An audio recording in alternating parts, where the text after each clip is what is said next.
All right.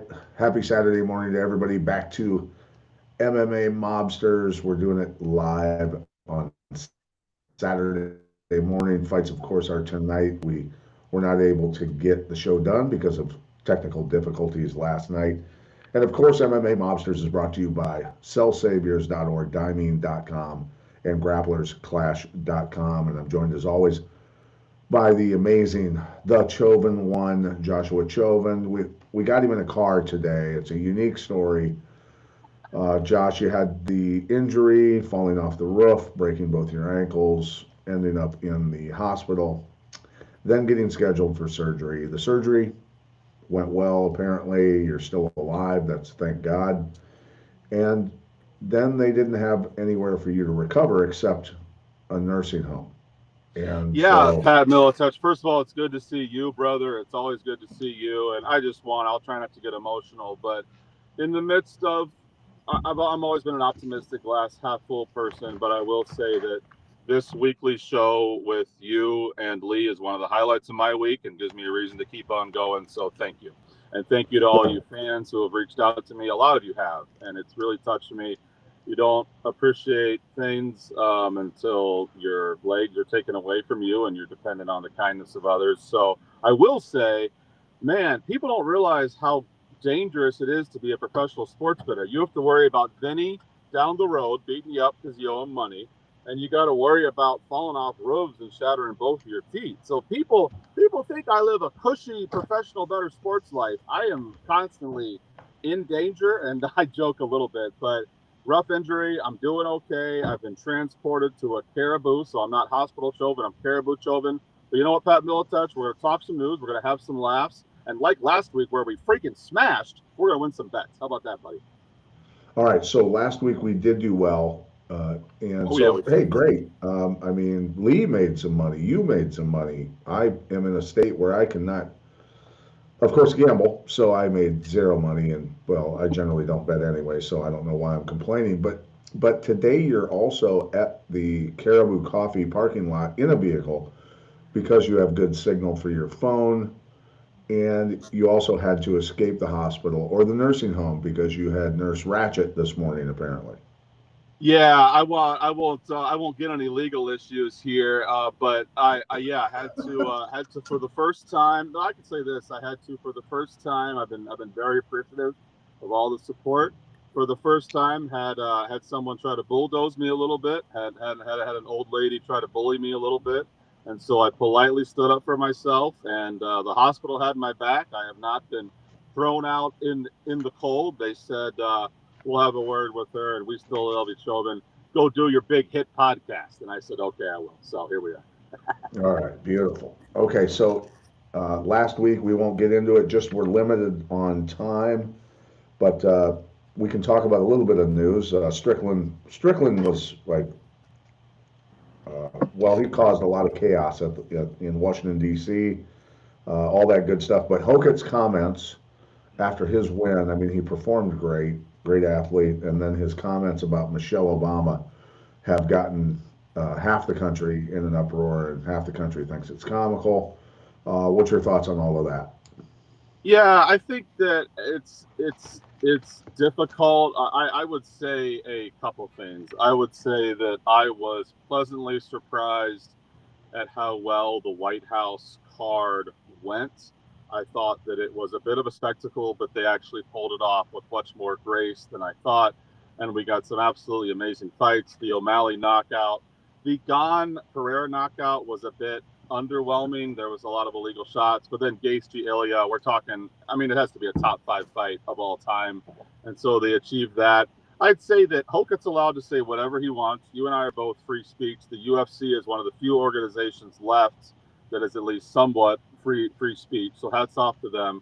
Hokett can say whatever he wants, and I would say it maybe made the night feel a little less classy, but I don't have any issue with it. And you'll like this. Hockett was just on with Ariel Helwani, who's still kind of the gold standard for MMA journalism, even though he can be kind of a weasel some of the time.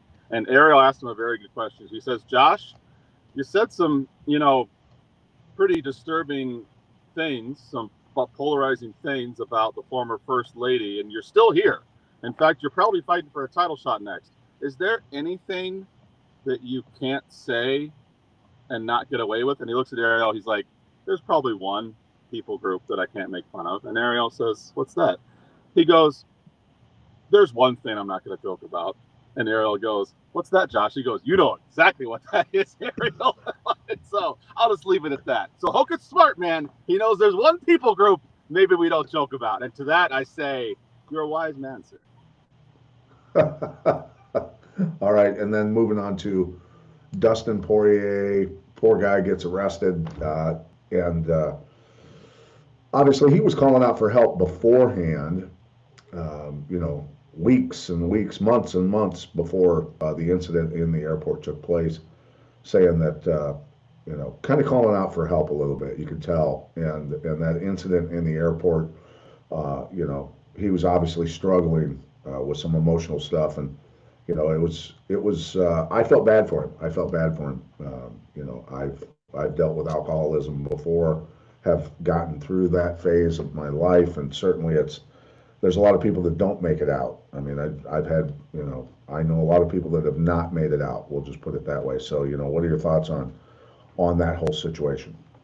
Yeah, I guess I mostly wanted to let you speak about it, and I'll just ask you. I know that I have so much respect for you, and you've been an inspiration to so many people in your healing and your journey. And you've said a ton of you should write a book on this, I swear. But you said something really interesting to me the other day. You said that alcohol isn't the issue often. It's just the expression of some deeper pain that needs to be worked on. So it isn't as easy as, hey, why don't you just stop drinking? It's deeper than that. And you have such an interesting insight to that, and you have defeated so many of your demons, and a real hats off to you for that. What would you say to fighters specifically who are dealing with that? Do you think that it's constantly maybe having to medicate your own pain because these guys have lousy insurance? Would you say that it's missing out on the absolute rush and the drug that is fighting and the applause of the crowd, that you seek to fill that void? Is it a case-by-case basis? But I just want to give the floor to you, because you really earned this, to speak to your fellow struggling fighters that maybe need to get help. You know, I think it goes a lot. It goes a lot deeper than that. I mean, the athletes in particular, you know, because we go through this phase of building ourselves into, you know, what would be considered, I guess, doing things that most humans can't do, right? Whether it's endurance and strength and all these different things, competing at a very high level, certainly in fighting, very intense. And the more you magnify the physical prowess, the more you suppress the emotional, mental, spiritual side of yourself. And even, you know, it could be childhood trauma, could be a lot of other things going on. And that's just the more you suppress it. And then when that's gone, when the physical prowess can't be on display, so to speak, all of a sudden the other sides come out, right? All of the things that we didn't work on necessarily to fix, you know, ourselves and do that, what they call shadow work more than anything, right? To just fix our shit.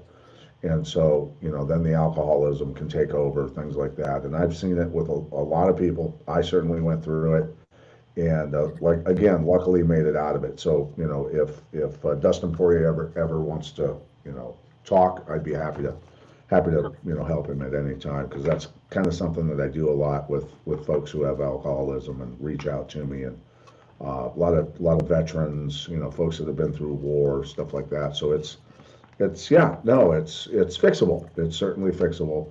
You just got to be willing to do the work. That's all it comes down to. So anyway, let's, I guess, move on to this week, and let's break it down because we have a limited window, right? Yeah, that's fine. That's fine. Not only do we have a limited window, Pat, and I just hats off to you, and well said. That'll be a fantastic clip to put out there. It'll go viral for all the right reasons. Yeah, we should get into the fight, Pat Miletich, because UFC Baku, they're walking out right now. So we need to, we'll be fine since we spend about 5 minutes on each pick. We'll be ahead.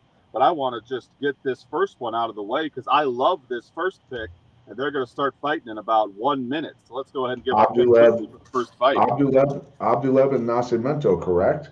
Yes, sir. All right, break it down, baby. Yeah, Jefferson Nascimento has steamrolled from plus 100 to minus 160. What a way to start off the card. Like I said, UFC Baku starts now. We are live. So that I'm literally watching on a second phone. They're about to walk out, so you can get this now at minus 150. Listen, anytime a guy moves this is a bigger deal than if he was like minus 360 and moved to minus 420. These 60 points mean more because it's a more condensed thing. So his odds have completely flipped. He was plus 100. Now he's minus 160. He's a well-rounded guy, like a lot of these Brazilians are. He has jiu-jitsu. He has striking. Look for him to make quick work of Tahir Abdullaev. Now, this is more of a home fight for Abdullaev fighting over there in Baku.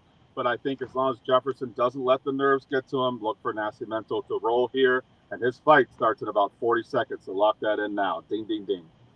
All right, and all of these fights that I looked at and researched, I didn't look at the odds at all until I was totally done picking my winners again, and then wrote down the odds on the fights. And so, yeah, I've got Nascimento winning this fight pretty handily. Attaboy. So, all right, uh, Matsumoto and Amakan, break this one down for us, and then I'll throw some stuff out for you as well. Yeah, we got line movement again, Pat. It's a little bit less. Masimato opened up at minus 150. He's moved to minus 180. So I like him here. There's enough line movement that I can somewhat confidently tailor. It's not massive line movement. The line movement for Nascimento is much more incremental. The Matsumoto, he's another guy who is fairly well-rounded, has seen some success in the UFC, has showed that he's belonged. He can hang with your striking, he can hang with your grappling, he can hang with your wrestling. Look for Matsumoto to get it here. Nascimento is going to be more of a 2-unit bet. I'm sorry, not yet. Nascimento is more of a 2-unit bet, whereas Matsumoto is more of a half-unit, 1-unit bet. But that's where I'm at there. And I've also got Matsumoto winning Nice. this one. And what's interesting, first time I've seen this name since my first MMA fight against Yasunori Matsumoto. No way. I So wonder if there's a same relation. same last name. Well, I Yeah. mean, Gene Matsumoto. It's Yasunori Matsumoto grew up in Japan, so it's interesting. Anyway, I've got Matsumoto as well, so we agree on this. All right, moving on to Donchenko and Berggren. Theodore Berggren, UFC debut. Donchenko 2-0 in the UFC. Break it down. Donchenko's a pretty wild favorite here. But, Pat, we had a couple wild favorites last week. You and I straight, and maybe Lee can whisper in our ears who that was, or my memory will just give it to me eventually. There was a about plus 400 underdog that we both liked quite a bit, and he came through. Was it Vallejos or something similar to that? And so here we are once again where we have a minus 500 favorite. I just don't know if I love what the line is doing. So he was minus 500. He goes up, he goes down. He's still minus 500. Donchenko looks to be a pretty good European prospect. He's fighting Theodore Bergen, who is another European prospect. But people aren't rushing to the window to bet Donchenko because when you get these guys who fight in these kind of more watered down promotions, it's hard to gauge their talent level until they're under the bright lights of a big promotion. So give me Donchenko. I rarely fade a minus 500 favorite, although we did last week, and we got a victory lap how we both hit that plus 400 last week. But I'm going to narrowly lean Donchenko at minus 500, but those odds are expensive, so it's only going to be a half-unit bet. All right, yeah, I've got Donchenko as well, and Donchenko being 2-0 in the UFC, but that's competition has been so-so, and honestly, Berggren's competition hasn't been stellar as well, So at 8-3, getting your UFC debut, I still am amazed that it's happening. Yep. People, I just, yeah. Anyway, moving on. So I agree with you, Donchenko. Ofi versus Reyes. Reyes 1-0 in the UFC. Ofi at 2-2. Ofi's had a little better competition, in my humble opinion, moving up through the ranks, and so break it down for me. Even though both have a good number of fights under their belt. Yeah, big mover for Javier Reyes here. And again, this is what we're talking about. When a guy is a lower favorite, I get, I'll just give you an example. For instance, I get more excited when a minus 150 moves to a minus 230 than I do when like a minus 500 moves to a minus 650. So it's all a math thing. My math nerds at home know what I'm talking about. So when we look at Javier Reyes, minus 155 to minus 235, it's a big deal. It's about an 85 point line movement. Javier Reyes is a crisp striker. He has finishing power, and he's shown that at a UFC level. This is one of those guys, Pat, that I think maybe even came into the UFC a bit young and has, unlike many, proved that he's belonged. I like Ofli too. Both these guys are a little bit UFC battle tested. I just think that Reyes is a step up for Ofli that he won't quite handle. Give me Reyes here. Good solid unit bet on Javier Reyes to win. Yeah, and I take Reyes as well. His competition isn't quite as good over this period of time for him. Even though at 23-5, which is a lot of fights, a lot of experience, I looked at the overall competition on his way up and what I would consider kind of mid range to so-so. And Ofi's actually had a little tougher schedule overall, maybe. But anyway, all right, I agree with you. I pick Reyes as well. Puliev versus Ruzabayev. I can't even read my own writing because I'm chicken scratching through all I these think that fucking Anik numbers. on the broadcast pronounces it Ruzabayev. Ruzabayev, yeah. And I hate so this go fight, Pat ahead. Milicic. It's sorry, I didn't Why? mean to cut you Why? off. Why do you hate this fight? What's your problem? I hate this fight just because Ruzabayev is a difficult guy. He's talented, but he's not responsible. Anytime that I've bet on Ruzabayev and I've won, I've felt lucky, like I almost cheated the MMA betting gods. And anytime that he's lost, I'm like, well, you could have seen that coming a mile away. So I think that he may be a bit overhyped, and I think that the line reflects it. The issue is I have the same problems with Pelayev. I think that both guys are very streaky, and that's what you're going to run into here. And it's only 8:17, so I'm going to ask you one quick question here, Pat.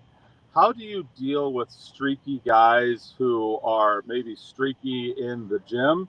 On Tuesday morning, they look like the next world champion. On Wednesday afternoon, they look like they don't want to be there and they want to go back home to Maryland or something. These guys only fight once or twice, maximum 3 times a year. How do you get a guy in his best physical and mental space to put months of training into sometimes a 1 minute, 10 minute, 15-minute fight? Both as a coach and an athlete, how do you do that? Because both these guys are obviously streaky, and when they're on, they look like a future world champion. When they're off, they look awful. How do you deal with fighters like that? Boy, it's interesting. I mean, I've had athletes that are world beaters in the gym and then fall apart under the pressure in fights, and then I've had most of the time guys that even through a rough camp of just not performing great and being injured or whatever, Suddenly show up who on fight night? they just put it together. Tim Sylvia is one of those guys that Hmm. he just would put it together on fight night type stuff. So he would muscle through stuff. It just depends. But here's what I want you to do before we move on. I want you to look at the records of Ruzabayev's opponents. Go to Tapology, and I want you to go down, and I want you to, from the beginning of, well, where he's about, you know, 6, 7, 10 fights in, start reading the records of his opponents. Oh, And Pat, this is like Khabib level golden path to the UFC belt. this is, I mean, I wrote cans. He's fought Yeah, almost nothing but cans.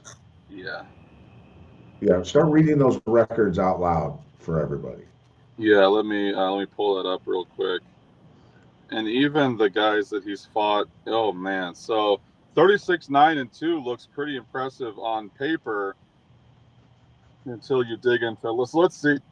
Who did he fight for like his 10th fight in? All right, his 10th fight in. Oh no, Pat. he's 7-2, and he's fighting a guy who's 0-0. So that's how he got win number 9. Yeah, just start reading the records up from there. Yeah, 1-0.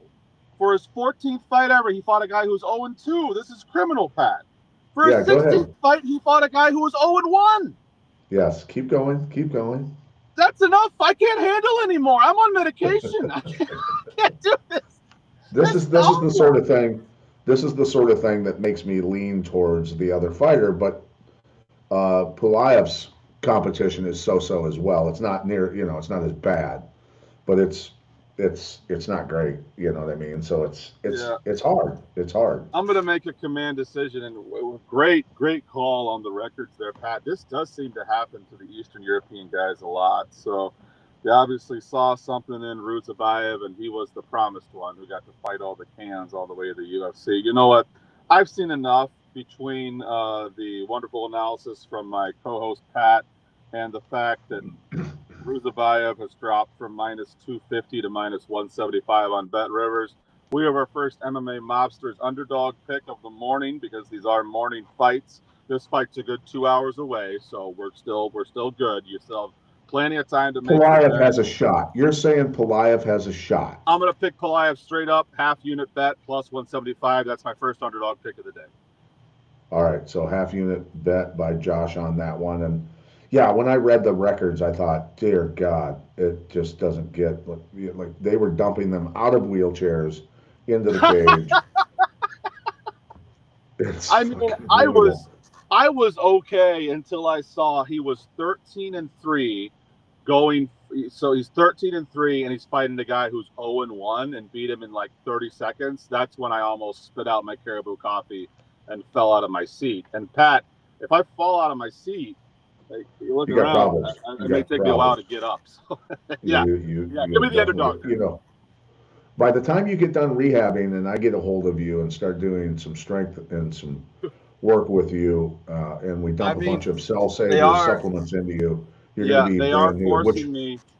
They are forcing me to work out an hour a day. So between that and the liquid diet, I may accidentally get myself looking sexy again here. So holy God, beautiful, beautiful. All right, moving on to the next fight. Julius Walker. Again, my own scratch writing. Yakayev. Is that Yakayev? Yeah. Yeah, Yakayev versus Walker, number 27 versus number 28 in the world. Walker's 1-2 in the UFC. Yakayev is 2-0, undefeated overall with his record. What say you, Oracle? Yeah, so this is a bit of. I'm sure that you've looked at the very interesting resume of one Julius Walker. He is the brother of Johnny Walker, and I've always been a little hesitant on famous UFC brothers. We have very rarely seen the sibling achieve, just because he's siblings with the guy doesn't mean he has all their talents. Obviously, Valentina Shevchenko, one of the greatest of all time, and Tanina Shevchenko, a below-average fighter. Kamaru Usman, one of the greatest of all time. Muhammad Usman, a below-average fighter. Neither are in the UFC. So, but for personality, these Walker boys are fucking nuts. Julius Walker is just as crazy, if not crazier, than his infamously crazy brother. I love the Walker brothers. I'd love to have them on the podcast sometime, even though they probably don't speak a lick of English. We could still have fun. So Julius Walker wins every fight by heel hook. He is heel hook or bust. Cormier even famously said on the broadcast, I have no idea how this guy keeps getting the heel hooks, but eventually he's going to face a guy who can stop heel hooks. Then he's going to be in trouble. I think that's what the UFC is handing him here, because the UFC is getting in a territory with this guy where they're like, this, pardon my French, this is not how I think about Julius Walker, but they're like, Dana White's got to be saying, and this is Dana's words, not mine, this bozo's going to get a title shot soon. We can't, he keeps finishing everyone by leg lock. Let's test him. If he beats this guy, maybe he's legit. He likely won't. Yakayev, you watch Yakayev, he defends submissions, he defends grappling very well, and he can strike. This is set up to maybe knock Julius Walker down a peg, avoid a big raise, because if he wins again, they got to give him a big raise. So This is set up for Walker to lose. Look for Rakhman Yakiev, who is a very talented fighter, to shut down the leg locks and then really do whatever he wants with Julius Walker. This is no disrespect to Julius Walker. He could very easily leg lock me. I just don't think he can leg lock Yakiev. The incredible run of leg lock submission stops this morning. Give me Yakiev. Put him in all your parlays. Put the mortgage on him. If he loses, what are you going to do? Beat me up? I already got 2 broken legs. Do your worst, people. Yakiev is the Chauvin smash of the week. Let's go.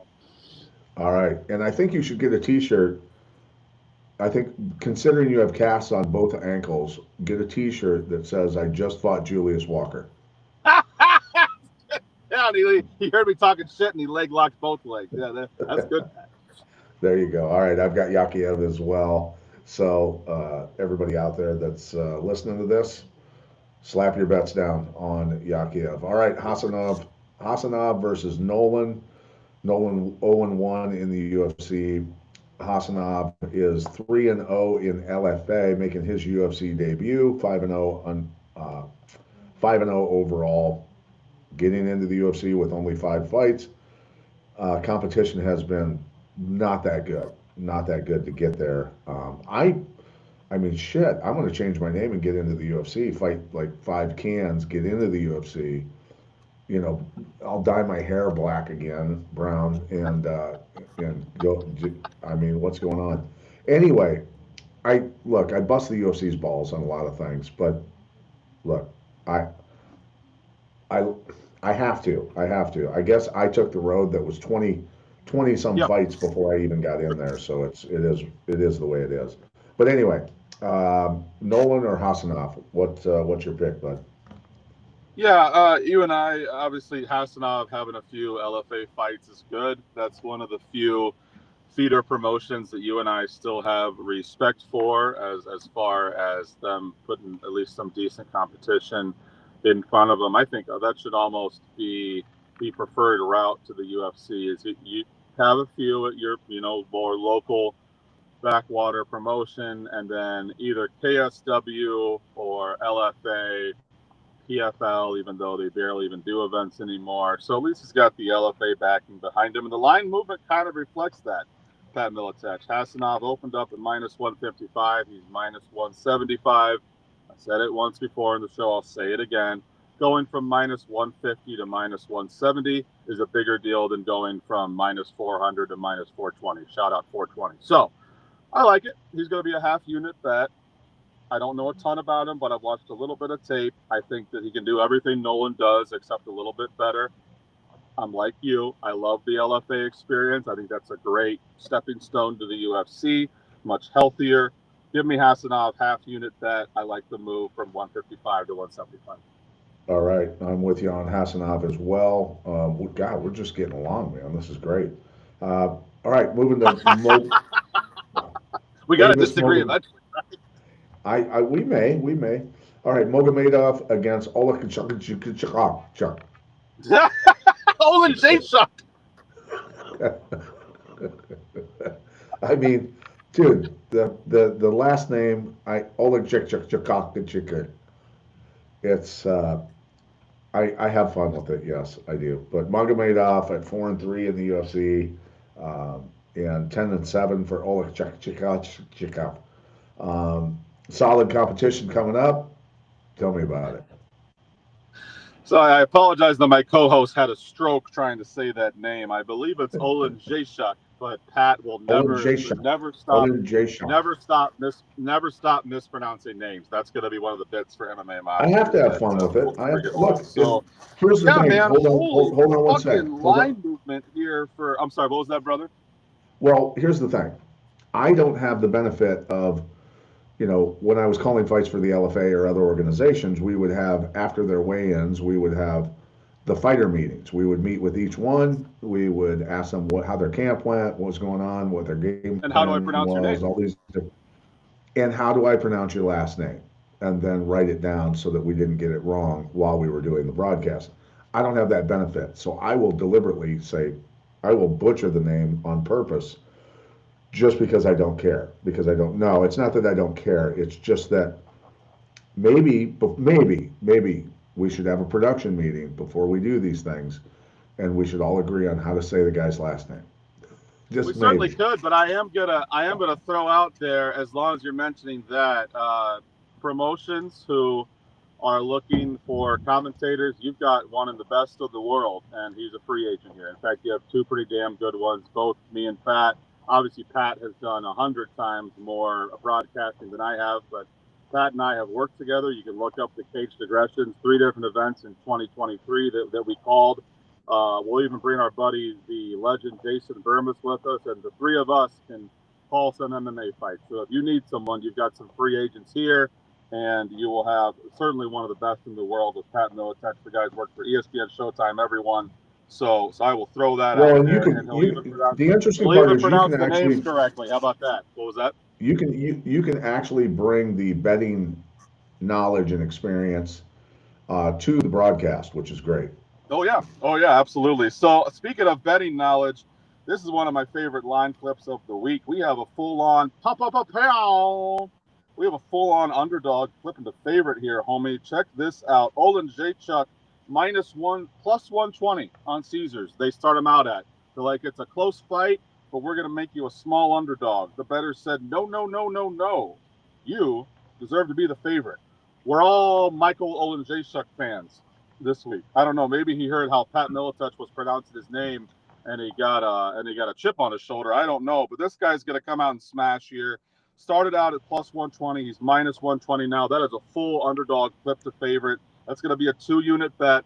Abus Magomedov is very dangerous for about the first 3 minutes. If he doesn't get you out in the first 3 minutes, very similar to a guy who fought a couple weeks ago named Edmund Shabazian. He won that first round against Brendan Allen. So what did I do? I put even more money on Brendan Allen because I knew Shabazian was going to slow down in the second or third round. Some of these fighters, man, and all the respect in the world to them, they could certainly, I wouldn't survive 2 minutes in there with them, but if you can, you will probably win the fight. These guys turn into pumpkins after about 2 or 3 minutes, and they are totally different fighters, and it's a much worse fighter. So survive the first 2 or 3 minutes with a boost Magomedov, then look for Olin Jachuk. Great striking. He puts guys out cold. Smiling Sam Alvey was down for about 15 minutes, had to get stretchered out after what Olin Jachuk did to him. He's a Polish kid. He's still evolving. He's still getting better.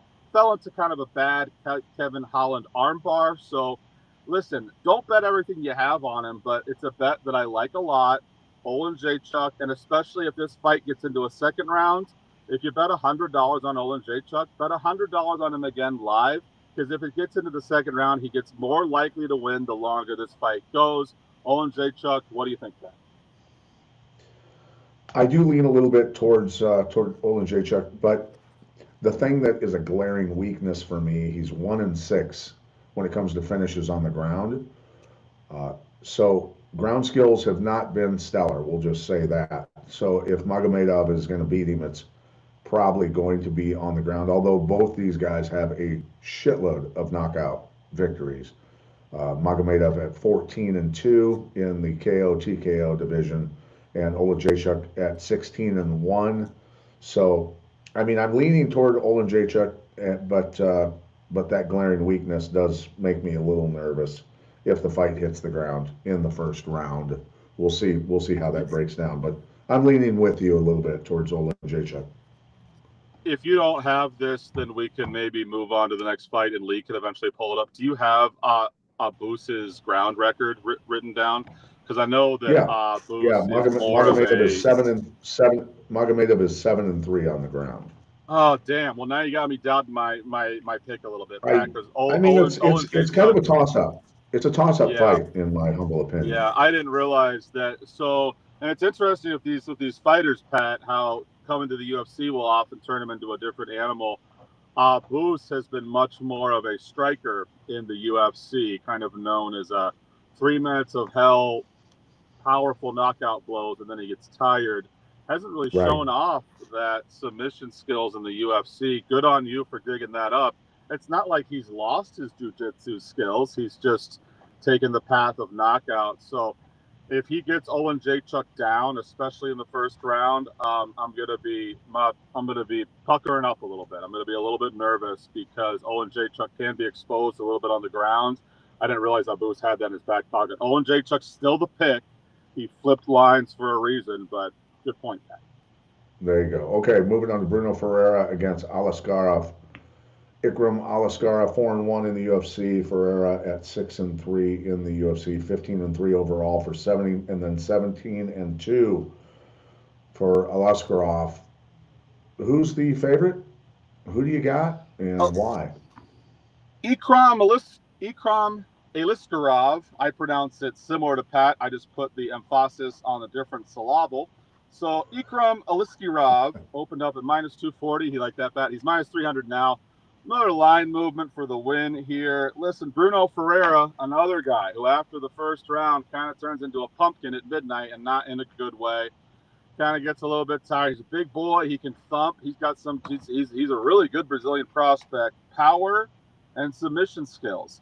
He can finish you many different ways there in that first round, and then he tuckers out a little bit. Ikram Aliskarov has some gas tank issues of his own. I wouldn't be surprised. I haven't even looked at it because I've been focused on just winners and losers this week. But I would imagine fight doesn't go the distance. Has to be over minus 500 for this fight. Maybe Lee can tell us. But this fight, very unlikely to go to decision because both guys are kind of one-round fighters. I don't even hate betting fight ends in the first round. Maybe Lee can dig that up for us. This is hard, man. I'm going to narrowly go with Aliskarov, but I think someone's going night-night, whether it be due to strikes or due to choke. There in the first round, one of these guys is going to get stretchered out of the octagon, and one of these guys is going to win you your bet. I'm going to lean Aliskarov, but don't put your house on it. And so what my producer's going to tell me here. What was that?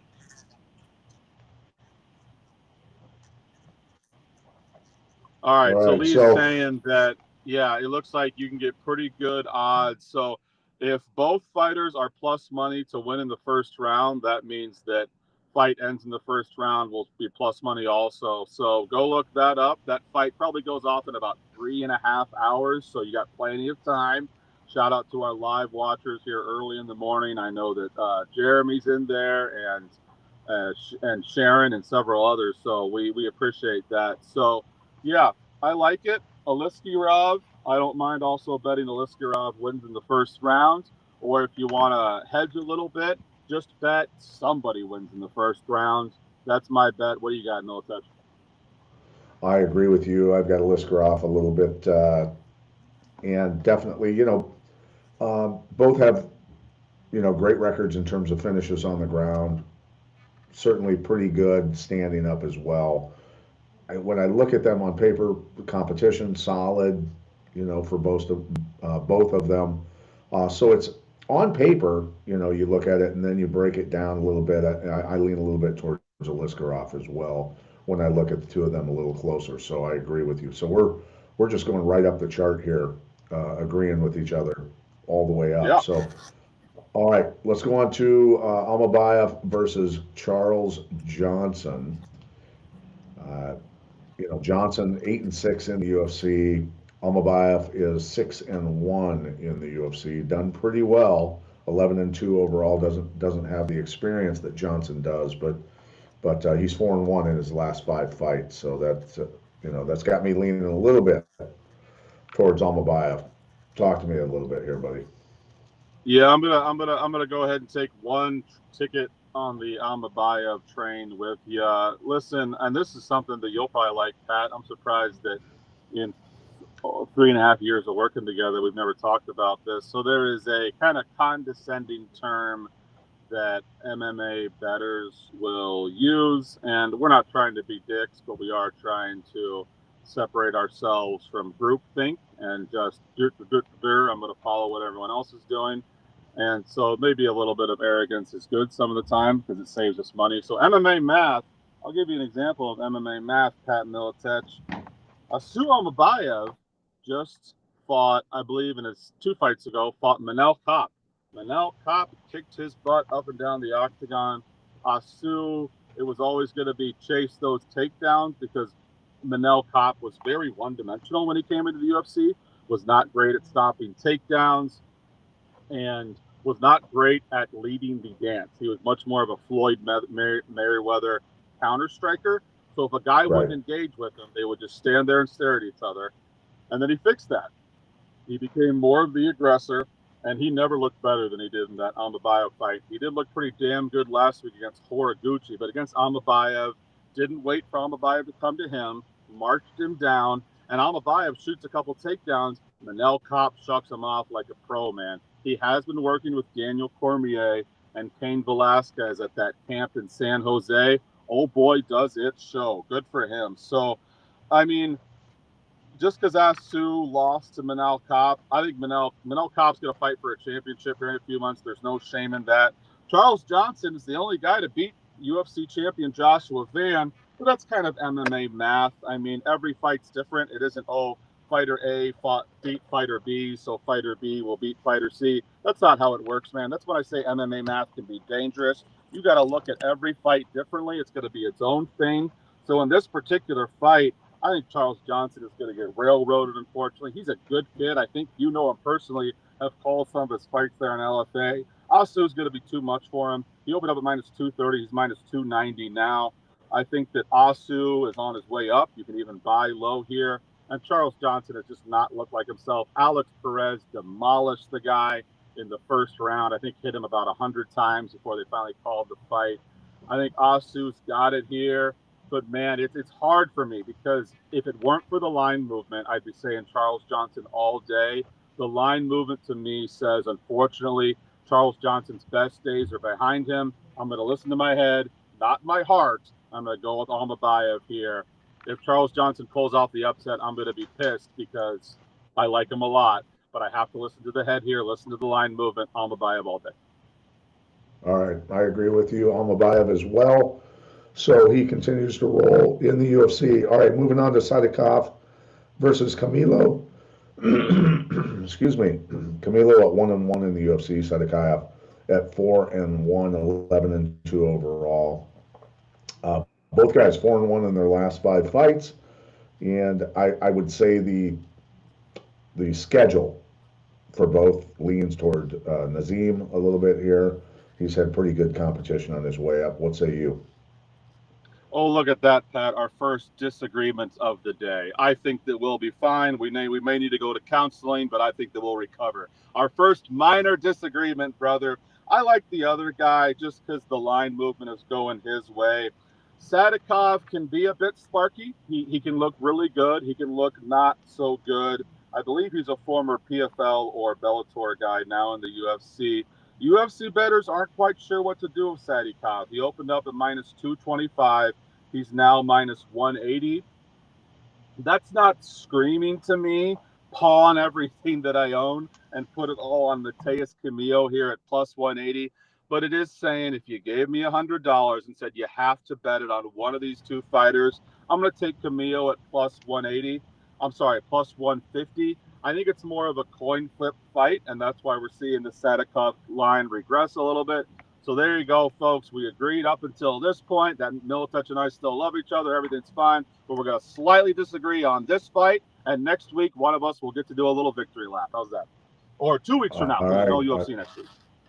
Right. All right. I like it. All right. I lean a little bit towards Sadikov. So yeah, it's on paper pretty tight fight. I just think Sadikov has had a little tougher road to get there, and he's got pretty good record in the standing area.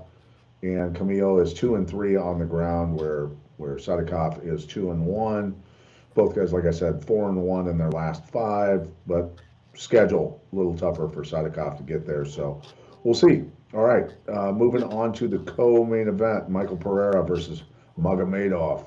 Shara Magomedov at 5-1, and Pereira at 10-5 in the UFC. What do you say, bud? What do you say?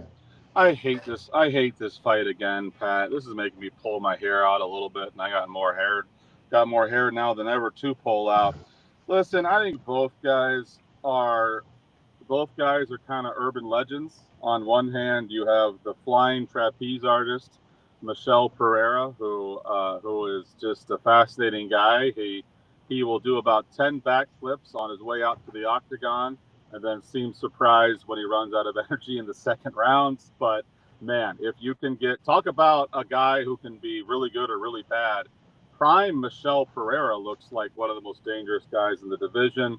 The issue is bit of cage IQ, but he's shown us good. He's shown us bad.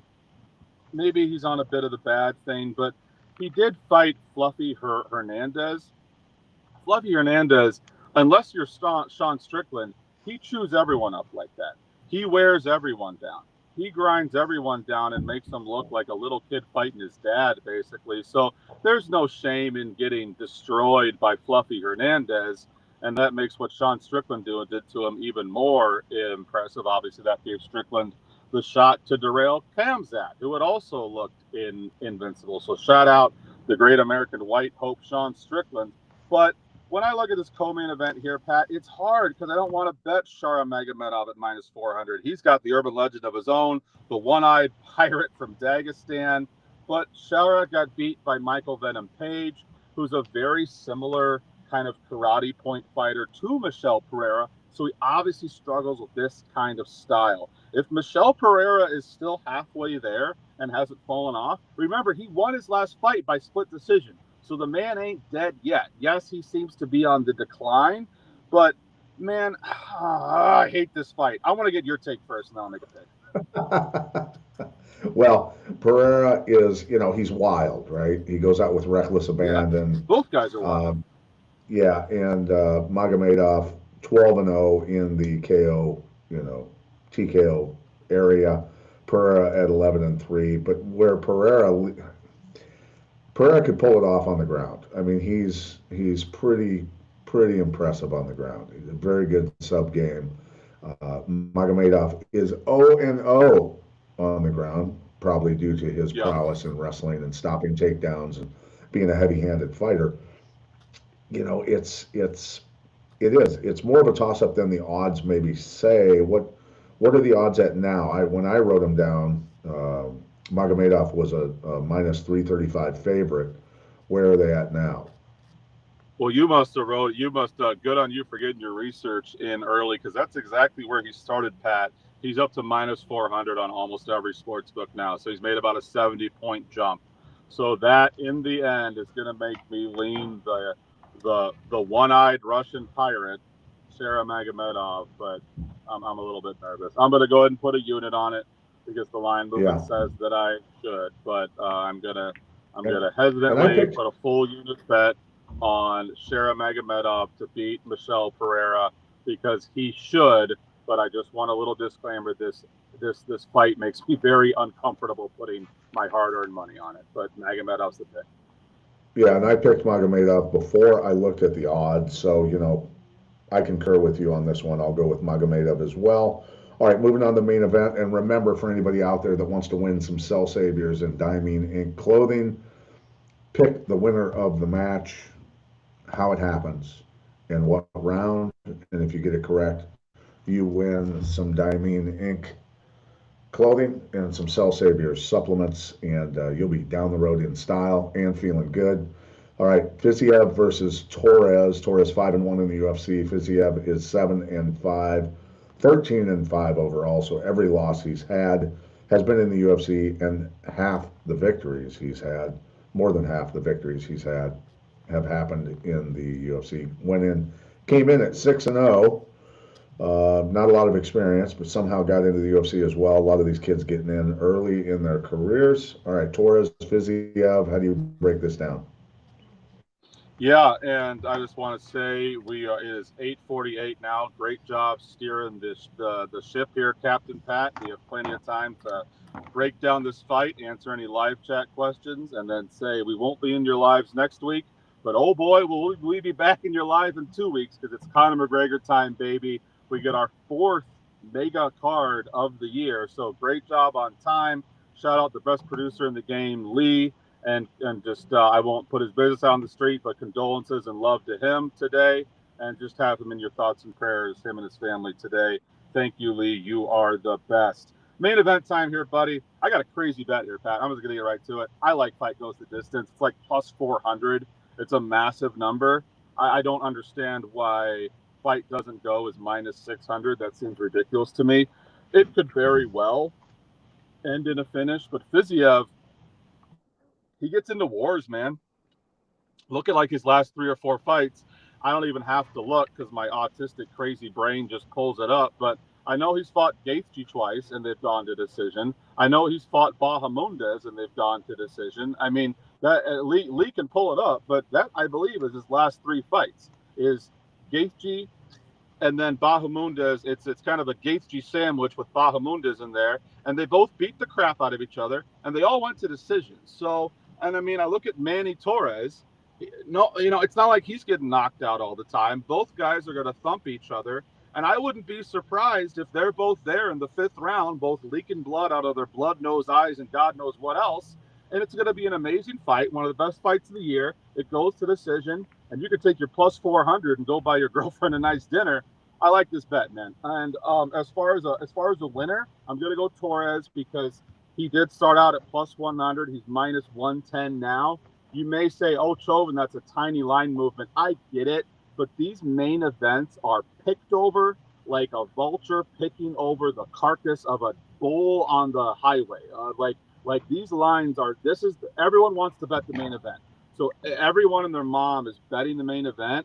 So there's more money on this fight than any other fight. So for main events, just a little line movement will sometimes speak to me. Give me Manny Torres at minus 110 to win. And hell, man, have a little bit of fun. Don't go crazy. But I don't mind a nice, fun little bet on fight goes the distance at plus 400. That would be a great way to end the card for everyone.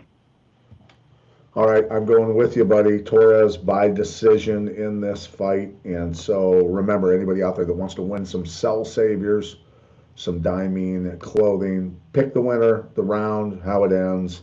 And you too can walk around in style, feeling good with your cell saviors coursing through your veins and putting the diamine ink on your meat suit, having a great display of clothing. So, yeah, I'm going with Torres. And then there's some questions in here for us, Josh, that I wanted to come up with. Some live questions. I cannot see them, so you will have to read them, brother. Hamzamir says, what if Lara Trump is a man next? What happens? Well, I think Lara is a woman. I'm not even going to speak to Michelle Obama. I think that people have, gravitated towards conspiracy theories a lot. God knows I have. I hosted a podcast called The Conspiracy Farm for a decade before COVID even happened. But either way, I will say this: when we talk about first ladies and being men, all you have to do is look at Barbara Bush and then Aleister Crowley.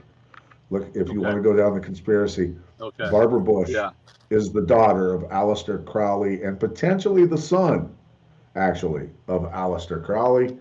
And so take a look at those two, and that's the conspiracy. And I will for the day. I will. Our producer will like these poker references. I will see your bet, and I will raise you John Legend, the famous "You give all to me, and I give all to you." That guy and his wife. Look into the conspiracy theory that he was born a woman, became a man. She was born a man, became a woman. You will never, Chrissy Teigen, John Legend, you will never see them the same again. And I'm just going to say this. There is nothing wrong with having a little bit of fun with these conspiracy theories. These people are billionaires. Words shouldn't hurt them anyway. And just there's a time and a place for these things. And that's one thing that I appreciate and respect so much about Militech is he isn't going to try to cancel you for having a little bit of fun. And so I'll go right back to what Hogan said. You can joke about almost anything. There might be one people group that'll try to hunt you down and get you if you joke about them. But I think this, I kind of have to pass on that anyway. So what was his question about Lawrence? Okay, let's move on to the next question. I don't have much else for that. Well, we can say that Fallon Fox is a man. Yes, we can officially say that Fallon Fox is a man. and a woman, I think Heather Rose Clark, beat the fuck out of Fallon Fox. So good for everyone. She wanted to fight women. She fought women, and a woman beat her up. So there we go. Yeah, and Hamzamir says, just basically saying that he hopes Dustin can beat his demons, which I think he can. And prayers out to Dustin. And sober is cool, Hamzamir says. So yes, it is. So thank you, Hamzamir, for that. All right. Make sure you like, subscribe, and share all MMA Mobsters, the shows, the social media, the videos on YouTube. Please share as much as you can. And Josh, do you have anything in closing? We're going to have a 2-week break here, yeah. I'll just say in sign off here, another fantastic show, brother. We continue to move onward and upward. The views go up. I mean, it's really interesting how different people digest this. We certainly appreciate the live viewers. We appreciate how we'll have over 100 people who will watch our shows after the UFC event because they just love seeing me and Militech banter back and forth.